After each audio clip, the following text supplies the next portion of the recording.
Welcome to the Startup to Exit podcast, where we will bring you world-class entrepreneurs and VCs to share their hard-earned success stories and secrets.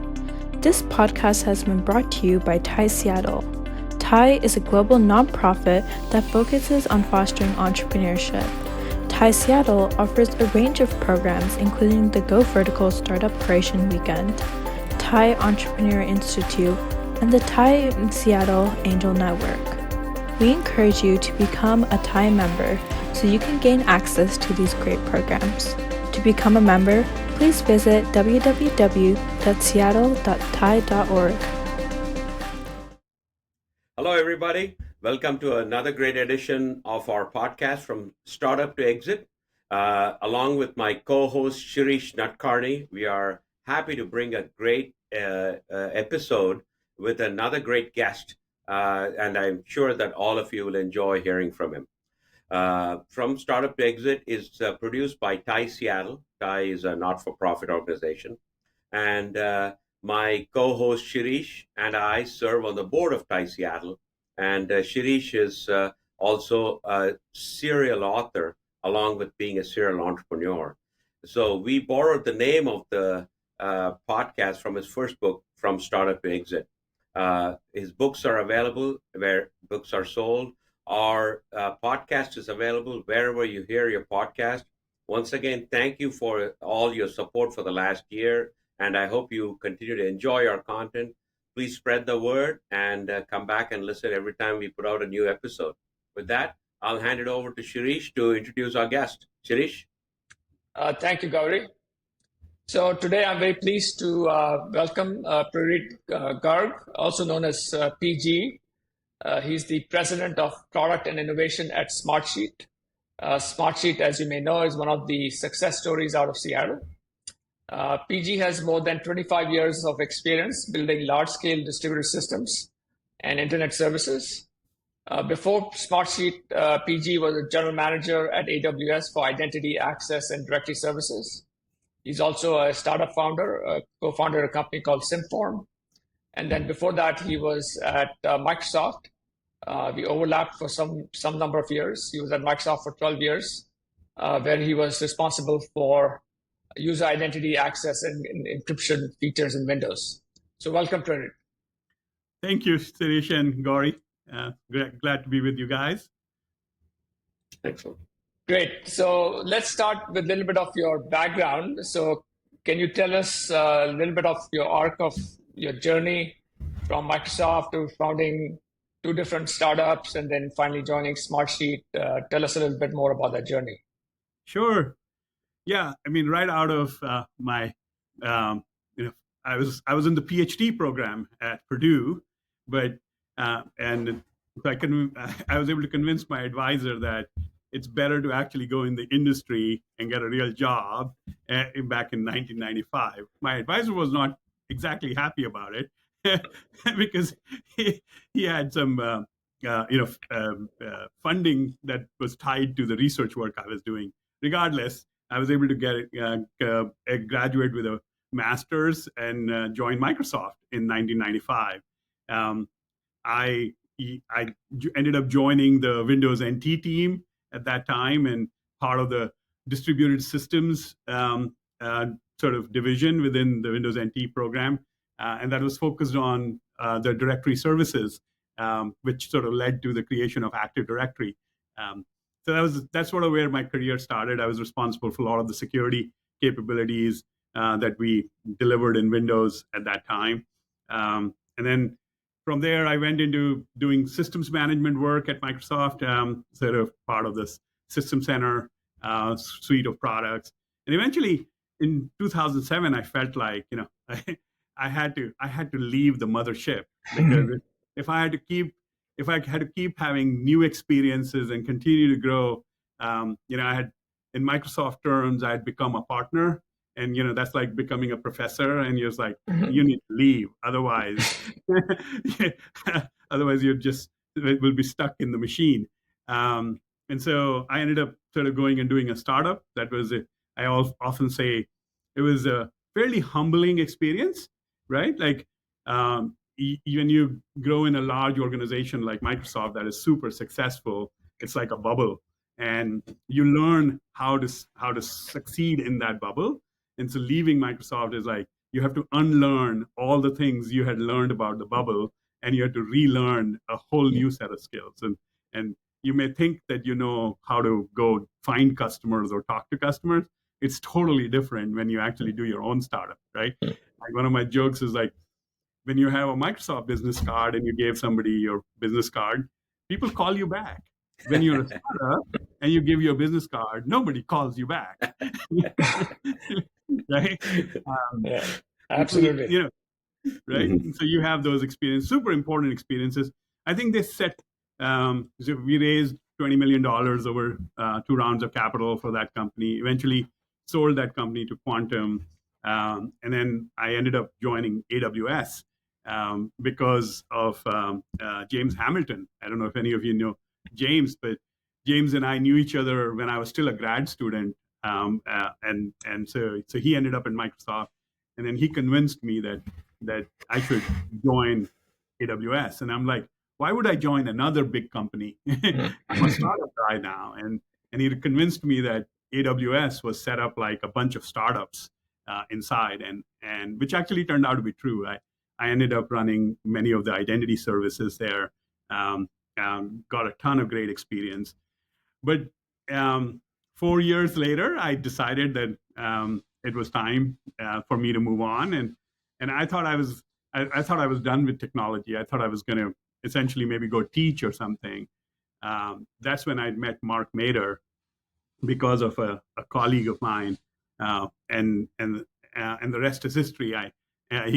Mark convinced me, and I ended up joining Smartsheet. So I've been here about 5.5 years now. First running just the engineering team, and then picking up product and running product and engineering, and then last year many other functions like business intelligence, corporate development, and partnerships, pricing and packaging, and many of the marketing functions like digital marketing functions. So yeah, it's been a great journey, right? Which continues to be true. That's great. So what was the inspiration behind joining Smartsheet?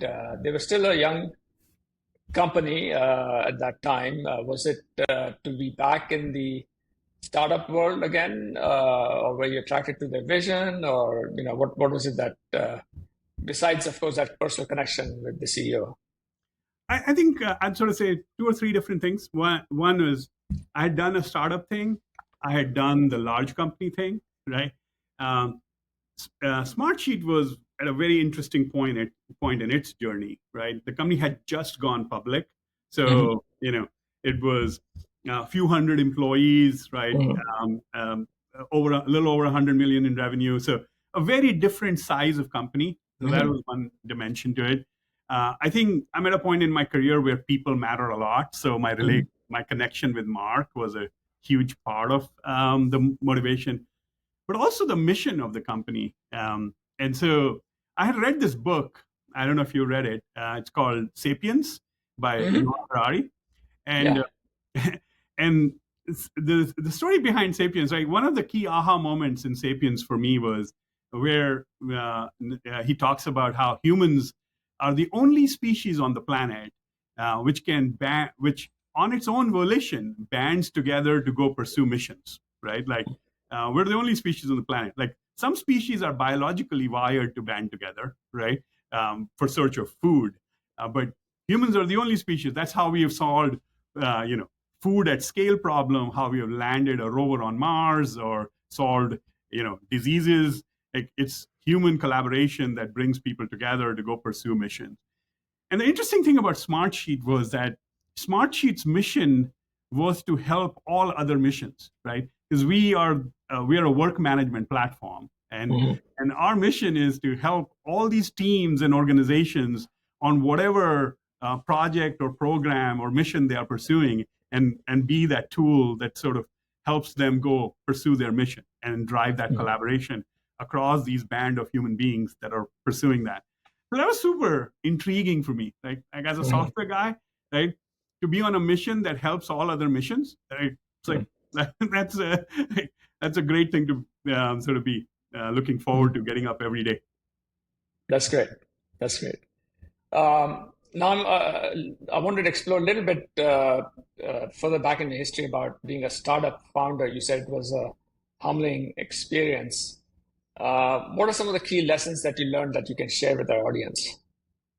I think, I think depending on where you are in your life experiences, I'm sure different people will have their own sets of experiences. Like I told you, like one of my big experiences, like I was in my mid 30s. I had a 12-year career, successful career at Microsoft. Unlearning a bunch of things that made you successful was actually kind of a big part of my learning. Just right, you basically are back to ground zero, and you have to essentially now go find your customers, right? Like, how do you go find your customers when you work in a large organization where they already have essentially a flywheel turning and customers come to you? So that's not a simple thing to do. And for a technologist whose natural thing is to sort of go build technology and right, you figure out, okay, how do I go find the right set of customers, talk to them, and then hear what their real pains are. What are they really willing to even pay for, right? What are they going to open their wallet for and actually pay for? And all those are kind of, sort of real learnings going through that. I remember, I'll give you a specific example.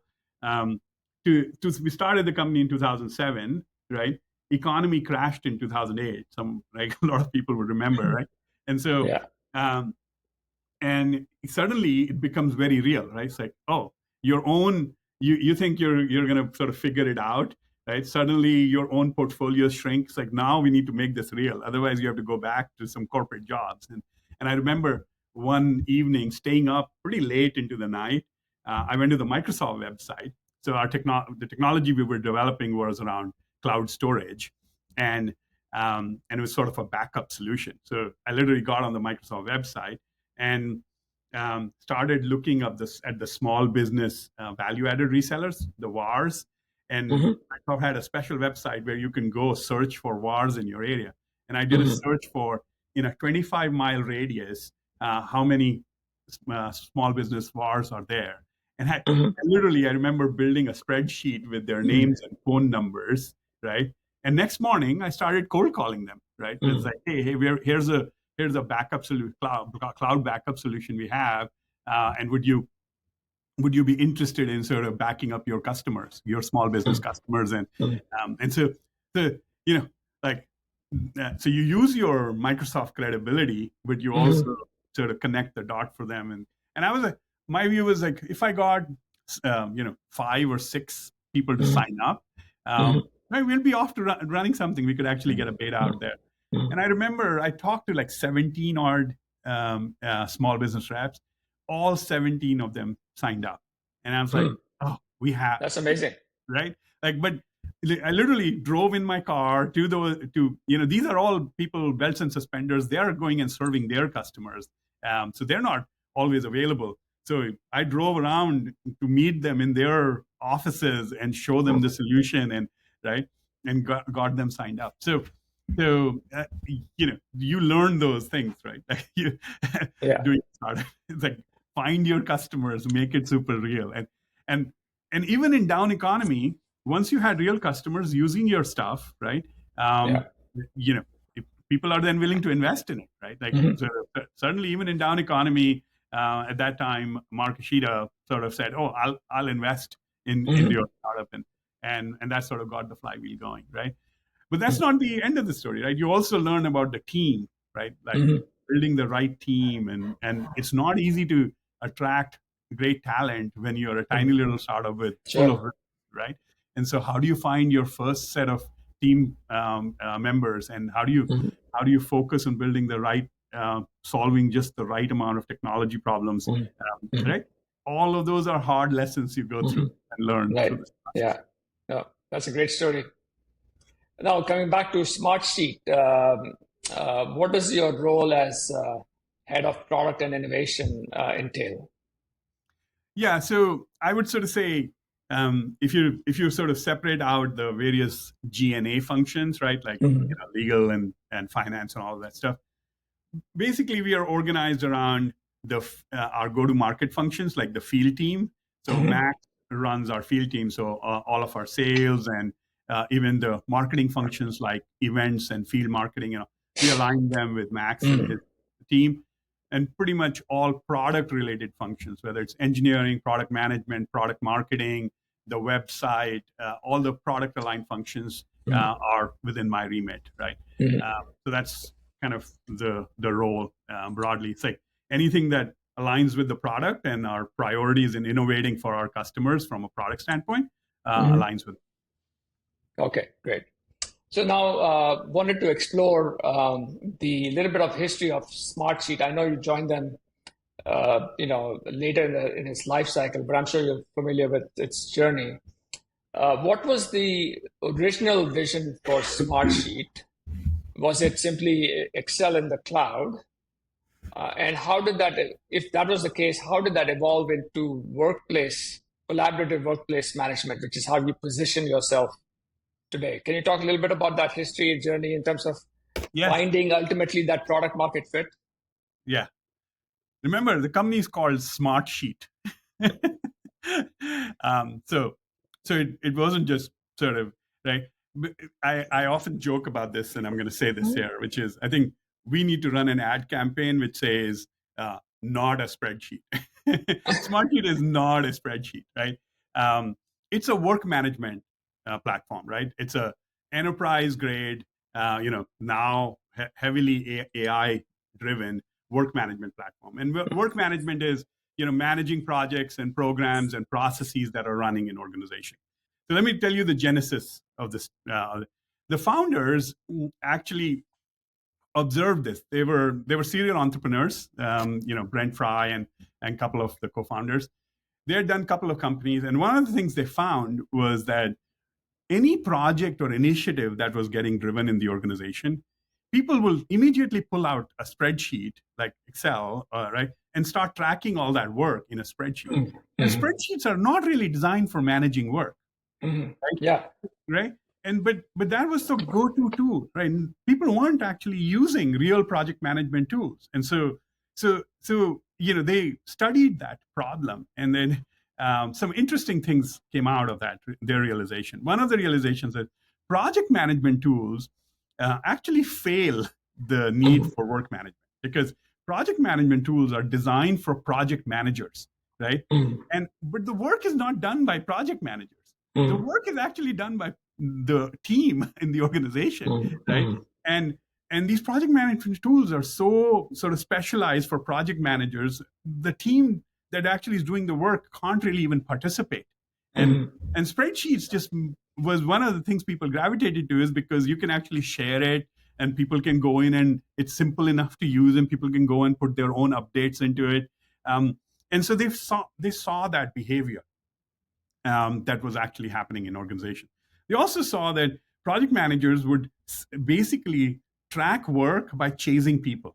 Right? It's like they're setting up meetings to get updates, and then they are updating that information rather than people updating that information.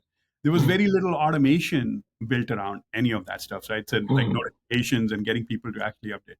That's what led to creation of this idea of a smart sheet, which was designed for managing work, right? And managing work in an organization where work is actually getting done by people in the organization and they can participate. It has automations built in. It has a form-based input mechanism. It has reporting and dashboarding. And so, managing work involves a bunch of things, and you want to be able to track and report on that. And that sort of led to creation of Smartsheet and I all. see. So the vision was not Excel in the cloud. It was more of it uses the spreadsheet format as the underlying architecture, but it was really designed for workplace management from the get-go. Yeah, we have a grid-like view, right? Like we have a Yeah. grid view. That's one of the views. You can actually have a Gantt view. You can have a Kanban like card or board view. So grid-like view is one of the views because it's a very familiar presentation Sure. format and people can get into it. But Right. even when you actually look into the table view, right? Like it's actually significantly more evolved than a spreadsheet, which is a very simple sort of grid. Like the columns are actually typed columns, right? So you can have a date column, you can have a contact column, right? Like so that you can assign work to people and then you can notify them. There are automations built around that. So it has a tabular view, like a typical spreadsheet just has like the columns are named as A, B, C, D, right? That's not what Yeah. a Smartsheet. You actually name the columns with real, like, oh, this is an assigned to column, this is a date column, start date, Right. end date column. So yes, it has a tabular view. One of the views is a tabular view, but and yes, there was a little bit of this inspiration that these spreadsheets are easy to use and get started with. And so tabular view is a very easy view. Most people understand tables and filling information in tables. So there's some of the genesis from there, but it was very much about managing work, right? I And see. tracking work and reporting work. And that's where they found the product market fit eventually. Yeah. I mean, the company took sort of Smartsheet is like a pioneer in this notion of work management, right? Collaborative work management product, right? Because the traditional project management tools just fail at that idea that work is collaborative in fundamentally, and so yes, it actually took several years to sort of realize the journey and establish and create like that flywheel. So much so that today if you ask Mark, he will say like there is the real realization on this, which is now Gartner has a magic quadrant called collaborative work management. Right. That's So, great. like Yeah. it's a real creation of an industry, Industry, which is very hard. I mean, if right? there's an existing market, you can go after that. But if there's a new industry, you have to go convince the Gartners of the world to write about it. Yeah. Right. So Yeah. Got it. Okay. So what are some of the, I mean, there are all kinds of workflows and, there's marketing, there's sales and, different, if you look at it functionally or even across the different functions. So do you have templates for different types of workflows? yes, hundreds of templates that exist for different kinds of workloads. And that's one of the challenges around when you are a work management platform that, and like you said, right, it's a super flexible data model, which is I can lay out the information I want to track for, right? If it's clinical trials, I can lay out the information I want to track for clinical trials. If it's marketing campaigns, I can lay out information I want to track for marketing campaigns. So it gives you that flexibility, that ability to adapt to whatever work you are trying to manage and track or program you're trying to drive. And so you can set it up and you can run. So like hundreds of templates. What we see is some of the most popular use cases, right, where you would call them flagship ones, right? Marketing use cases are very like our marketing management and creative management use cases are the IT portfolio management or enterprise project management, right? Those kinds of use cases. Service delivery is a very popular use case where service organizations use Smartsheet for sort of driving. Like Convergent is an example of that. Like Uber uses it for their performance marketing program, right, where they track all of their campaigns and report on the performance of their campaigns. So all of that is done through Smartsheet. Right. Now, some of your competitors, I saw in the Magic Quadrant, are companies like Asana and Airtable and so forth. Do they have a similar architecture, or like Asana, is that more of a project management tool from the get-go and is not customizable for other scenarios? That's exactly right. And that is one of the things that differentiates Smartsheet and has actually made it successful in large scale enterprise organizations is that ability to adapt to whatever. Like, I think the simplest way I try to describe that is, if I have to translate all the work I'm doing into projects and tasks, right? So I'm always translating my work into projects and tasks versus if I'm thinking of marketing campaigns and I can describe them as marketing campaigns and I can track them as marketing campaigns, it's just cognitively so much easier for my team to participate and provide that information. And then, right? And that's actually one of the differentiating things about Smartsheet, right? Is you can express your work as you see it. Like if it's clinical trials, it's clinical trials, not clinical trials transformed into projects and driven as projects. Right? I see. Got it. Excellent. Let me turn it back to Gauri, and I'm sure I'd love to explore some of the new innovations that you have introduced recently. Thanks, Shirish. So let me double click on this unlearning comment you made, right? So you're now running everything but the G&A functions within Smartsheet. So that means you're attracting talent. The reason the talent comes to you is they have experience, you're a great place to work. But comes with this the baggage of their previous experiences. How are you able to use your unlearning that you went through in your own startup to build a culture that is Smartsheet unique, that they are Smartsheeters, if that's even a word, rather than I was at X, Y, and Z, etc. And I'm sure they're technically or even functionally excellent at their work, but that's not what makes a great company, right? It's a collaboration of everybody.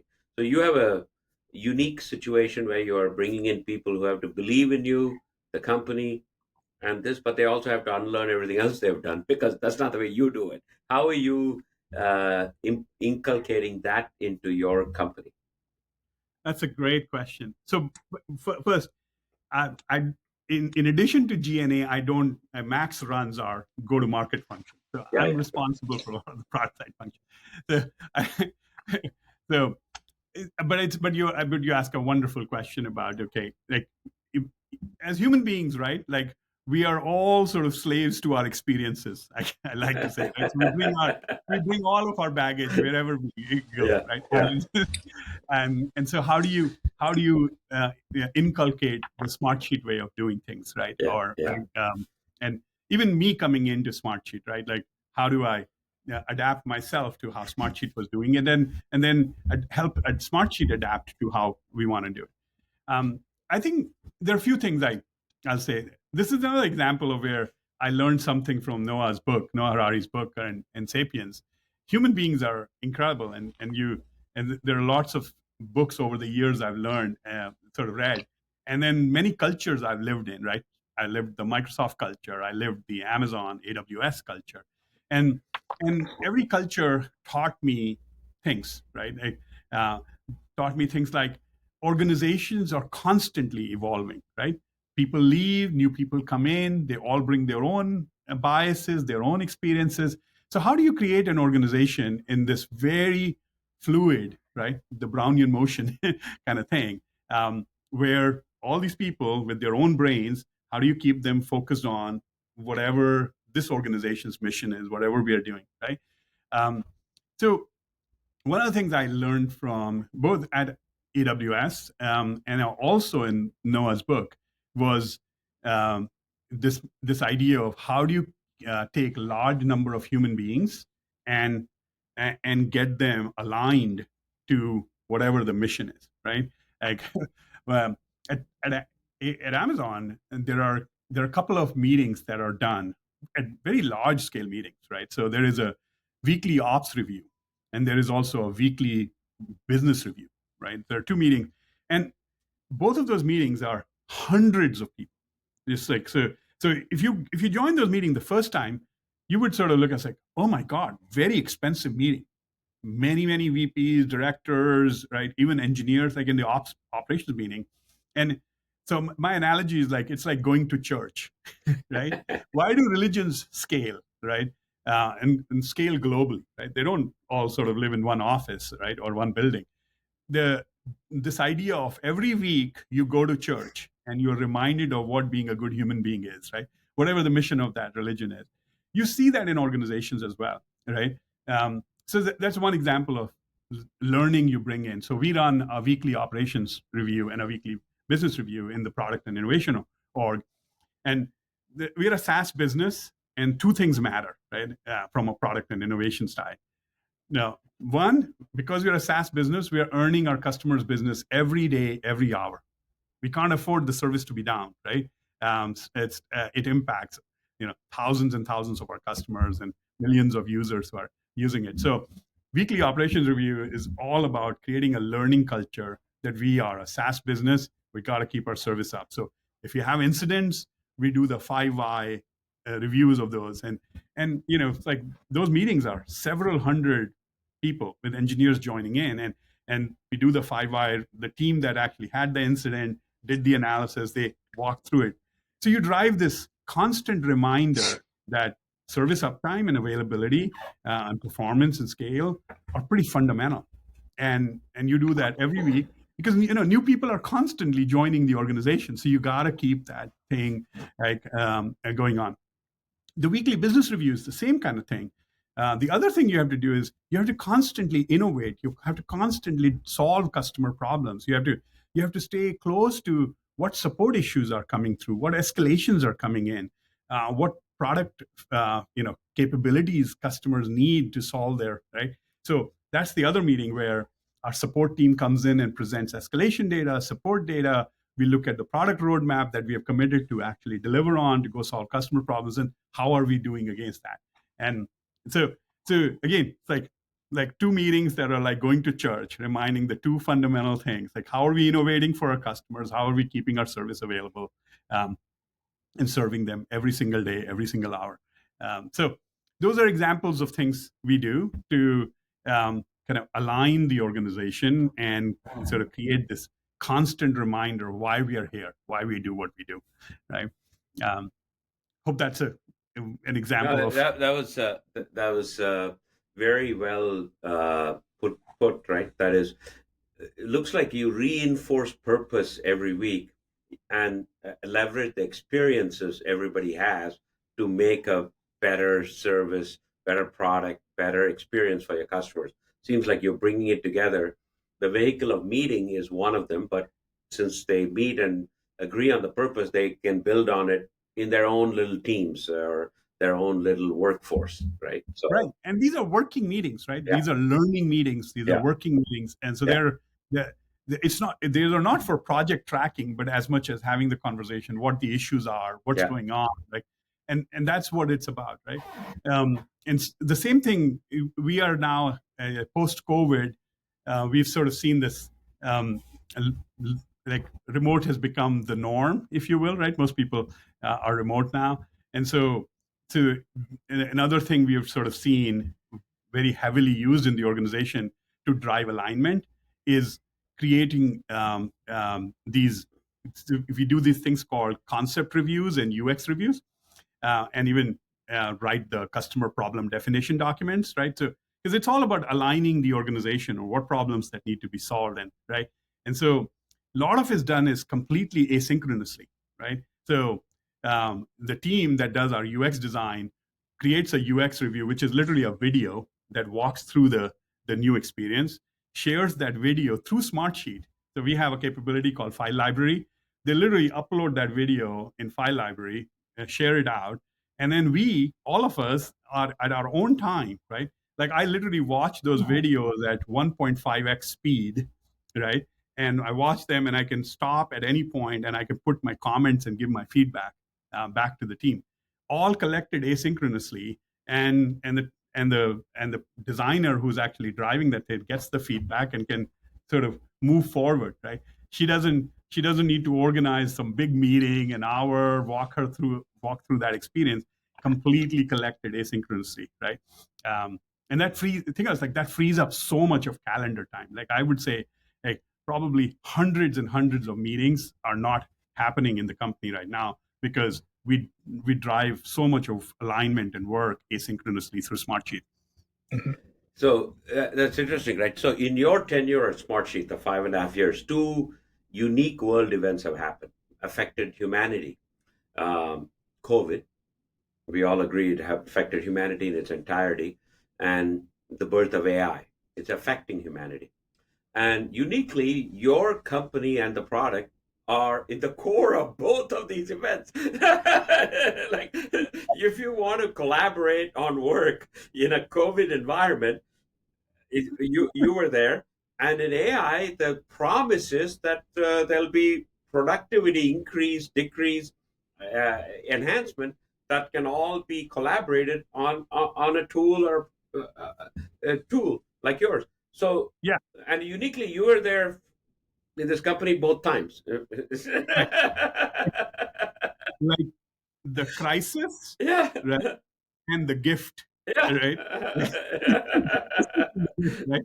Like one So, is did you? So now, if you could talk a little bit about how you guys are implementing AI, but what learnings you got from COVID, which was the ultimate collaboration, global collaboration experiment the world went through for a couple of years, right? Didn't matter who you are, you had to collaborate in some fashion.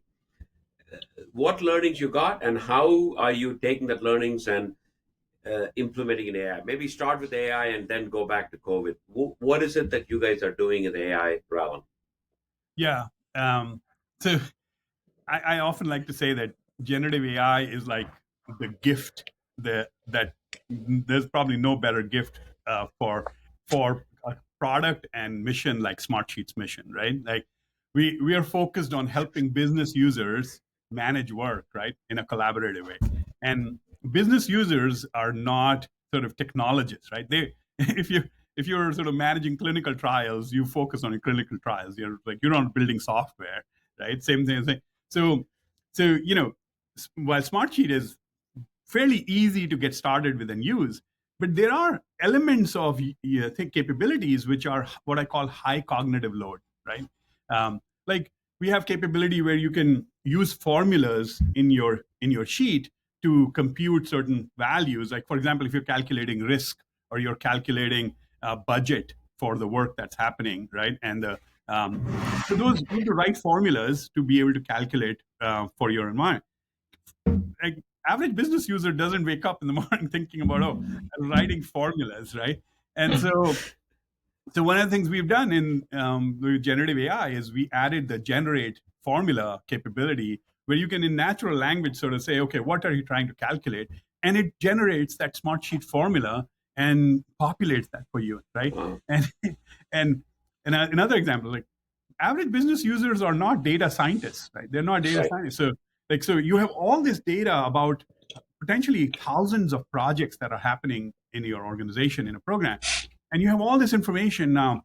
How do you analyze that? You're not a Tableau expert. You're not a data scientist. So we added this analyze data capability where you can ask your question like, which projects are you at risk, or which projects are over budget, and literally we would generate the chart for you. Will identify that the list of projects using the generative AI capability we've added.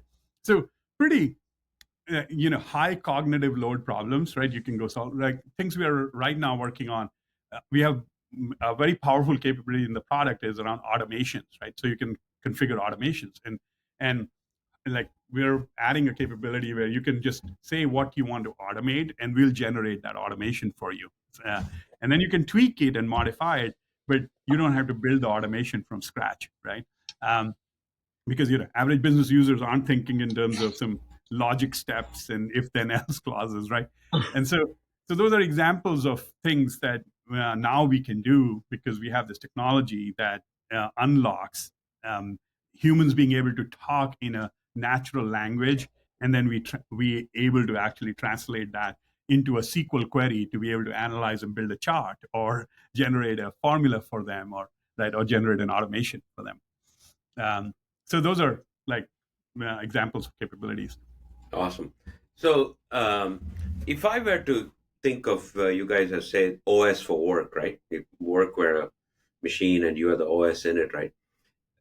But the fact is that because of even with your inspiration, how people are using say spreadsheets for managing projects, to where you are now using Gen AI to solve or give the user a lift in their productivity. Right. In that journey, the users, the enterprises, your customers, all have these vertical applications, intelligent in some cases, that are unique to their particular journey. Let's say for construction, I may have a construction project management software, even though you may have a construction workflow associated with it. As a product leader, how do you view competition? It's almost like you have to look at it vertical by vertical because you're horizontal, right? Mm-hmm. Or at least I see it as I can be in clinical trial, construction, and or banking, Marketing. and I can use it all. And you'll have a customer in each of those categories. How, as a product leader, you're taking such a large vertical where you are the glue, but also at times you get uh, clear competition from applications built for that vertical, and they're very good at that, but no more than that. How are you thinking about it? When you ask that question, you think from a leveraging generative AI. Leveraging generative AI and also your experiences of how your customer, because I can have a project management for construction, but I can also have a Smartsheet. Both can be coexistent. But as a product leader, you use Gen AI to kind of take market share. Really, you are struggling for mind share of employees, right? I want to be in Smartsheet most of the time, not in other places. Yeah, so that's actually one of the powers of Smartsheet, is that because it is so simple to use, right? Yeah, like just like you guys said, it's like, how is it different from spreadsheet? Yeah. Right? Like the approachability of the product makes it easy where people actually fall in love with it and want to Mm-hmm. use it because Mm-hmm. it feels simple, right? Mm-hmm. And our objective with generative AI is largely how do we, because we have lots of powerful capabilities in the product, right? Mm-hmm. We have automations, we have building dashboards where you can put widgets on the dashboard with charts and graphs of, right, how work's happening. You can manage thousands of projects at scale. Mm-hmm. And so we've been very focused on how do we take the powerful capabilities that we have in the product, Mm-hmm. make it much more easy Mm-hmm. for business users to actually discover those capabilities and start using those capabilities. Because the more deeply they use the product, right, the more their work is now in Smartsheet, and it becomes that much more sticky. It sort of, and that much more value creation happens for that organization using Smartsheet, right? Mm-hmm. And so that's why. So we don't think of sort of verticals softwares as necessarily competition. We think of it as more complementary, right? So like we have, Smartsheet doesn't live in isolation in any organization, right? Right. They're using Microsoft tools, they're using, Salesforce, they're using other tools, and so we have a bunch of integrations with other products. We have, we have an integration with Salesforce, so customers can bring their, CRM data into Smartsheet for, like we have customer who, especially in service delivery, you see this often where sales team will close an opportunity, right? So we have a hospital equipment manufacturer that uses Smartsheet where sales will close their deal, and that opportunity, once closed one, actually shows up as a project in Smartsheet. A project gets spun up in Smartsheet now because they have to go drive a deployment of that customer, right? So, and all that is driven through Smartsheet. So a team gets assigned to it, and that diagnostic equipment gets for deploying that diagnostic equipment into the hospital. So there are lots of such integrations exist, right? Like in construction, same thing. Customers can bring their construction software data into Smartsheet. The place where we add value is that collaborative work and driving and tracking work, right? We often talk about managing work having three dimensions, right? There's the work itself, right? So like, what are the tasks and what are the steps of the work that needs to get done? Who has to go do that work? There are people that have to be assigned work, and you have to manage. Sometimes people are assigned to multiple projects or programs, and they're doing that, right? And then there is content. So usually there are, like in marketing, there are digital assets that are getting created or are assigned with the campaign that have to be tracked. There are videos and images. There might be SOWs, statement of work, that are so. Smartsheet brings all of that together. So we often talk about, so there's the work, there's the people that you have to manage in the context of the work, and there's the content that's associated with the work, and you can track all of that in the context of Smartsheet, right? And so, yeah, we don't worry about vertical as competition. We worry about as complementary. Got it. So this opens up this other conversation around, you have a lot of enterprise data. I mean, the enterprise stores a ton of data in you, right? Then there's the LLMs, and we just recently spoke with Adam, a very famous IP attorney in town, about LLM and how they've been able to train their models, right? Now you guys can build enterprise models within your own product or within the enterprise. How, as a product leader, are you able to manage where, A, I'm assuming you're using LLMs, but if no, that's, you clarify. If yes, how are you leveraging that versus what the enterprise views as proprietary to them and their data, so that they get the generative AI experiences and advantages, but not, get their data to be available for consumption outside of their own. Absolutely. It's a super important little detail, right? Like, how do we make sure customers' data remains that customer's data? We are a multi-tenant platform, and so very important to making sure customers' data is. So yes, we use LLMs, right? But we're very intentional about using LLMs where LLMs are not training on the prompt coming in, right? So LLMs are pre-trained with the data, and our most of our usage is, think, retrieval augmented or prompt engineering, those kinds of things, where we aren't training LLMs. We are essentially using the LLMs because LLMs are fairly well trained, and like you look at GPT 4.0, right? So we use that model, and we're looking at Cloud from Anthropic. So we're using models to do things like generate a formula for the customer or analyze their data, but we don't actually ship the customer's data for the analyze, right? So what you do is you have to be super smart about how you create the right prompt, right? And creating the prompt, like, through a prompt, what we generate is actually a SQL statement that we run against the customer's data in our environment. We don't actually ship customers' data, right? What the prompt is about, generating a SQL query that answers the question that the user is asking for in terms of analyzing it, right? So we're very, very careful about not training LLMs. There's a whole another discussion about should we give customers opportunity for creating a customer-specific LLM trained on their data, and we're exploring that as something that potentially in the future we talk about, sort of this knowledge graph based approach to answering questions, where all of the customers' projects and programs that are captured in Smartsheet for that tenant, we can essentially create a knowledge graph and be able to answer questions about all the work that's happening across the organization that they can use to answer questions, right? So early days in that part of the journey, but customer data isolation is critical, right? It's our commitment to our customers. Some of it is sort of just how LLMs work, where you don't have to actually ship customer data. You can design the prompts to get the answers you want. So shifting gears a little bit, right? So your company is a success story in Seattle, where we all live. So it was a startup funded by great VCs like Madrona. You went public. Now you've announced an acquisition by private equity firms, right?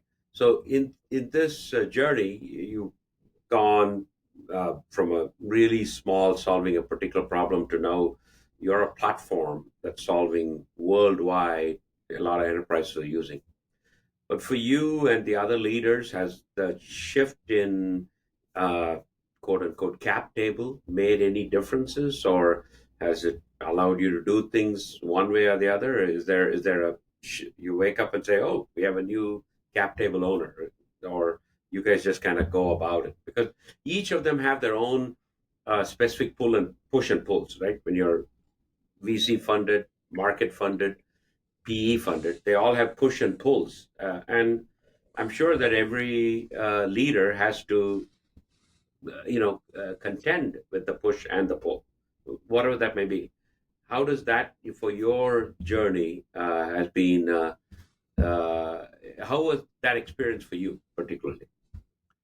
So just to clarify, right? Like we've signed a definitive agreement with the consortium of Blackstone and Vista. The deal hasn't actually closed. So in that sense, I can't really say much yet about like I think we believe that it's going to be we're super excited about it. It's going to be a great thing for our customers. Sure. At this point in the journey where the company is and our ability to serve them, some of the things that you just made a point of, right? We are excited about like what that would translate at. But honestly, I can't really say much at this point in time until the deal closes and a bunch of those things start to become clear to us. Totally appreciate that. I think I was more exploring, has the shift from being a privately held VC funded company to IPO, there was a shift in the way you operated as a company. And yes, you joined, but then you had to, there were quarterly earnings and those kinds of rhythms and cycles, right? So the company got into a cadence, right? Yeah. Whether or not this happens, there's going to be some change of some kind. I'm more asking that question: how are you taking the external forces to keep that purpose of the church analogy used, to keep them all grounded? Because as you said, we are humans, so humans start imagining things that hasn't yet happened. And you got to keep them together. Absolutely. Yeah. So I think part of it is just being super transparent. Like we're in the process. We whatever information we have, we sharing with our employees, and as the process sort of completes, right, one way or the other, like then we'll know where to go from there. You're absolutely right about sort of the company going from being a startup, VC held startup, to going public, and there's some a maturation process that comes through, right? You have to report your earnings quarterly, how you manage your books, how you sort of do 10K filings. And as an officer of a public company, there are certain levels of responsibility and accountability to that. All of those things are very true, and we're hoping some of that stuff simplifies and allows us agility and right. So so I think just like the company went through one evolution, it's an opportunity to go through another evolution of it. And you're right that we have to keep the people focused on, right? Like important thing is Smartsheet continues to exist. The product continues to exist. Our customers need to still be, every single day, need to be taken care of, right? We need to continue to grow, right? The investors like Blackstone and Vista aren't putting $8.4 billion to want to do something like this. If they didn't think that we could actually create massive returns, right? So you have to. So company needs to continue to grow and deliver on its promise and on its mission. So that's where you have to keep reminding everybody back, right? And stay focused. Yeah. Praerit, it's been a great pleasure. We could talk more and more because you have this whole sapient. I was visualizing ants working together. As you're saying, humans come together on a mission. It's like, oh, these smart sheeters are all working on a mission. So thanks a lot for this wonderful time. Truly appreciate it. Shirish, if you could close us out, that'd be phenomenal. Great. Thank you so much, PG. This is a great conversation. In fact, I'm excited about using Smartsheet at TIE Seattle because we manage many events. Hopefully, you have some special pricing for nonprofits. Awesome. Yeah. Yeah, it'll be fantastic to learn. I mean, you have really an innovative architecture for building different kinds of projects and so forth. So wish you all the best with your journey and with your eventual acquisition by the PE firms. I'm sure it's going to be a much bigger company in the future. So again, thank you so much for joining us today. Thank you. That was a lot of fun. Thank you both. Thank you for listening to our podcast from Startup to Exit, brought to you by TIE Seattle. Assisting in production today are Isha Jain and Mini Verma. Please subscribe to our podcast and rate our podcast wherever you listen to them. Hope you enjoyed it.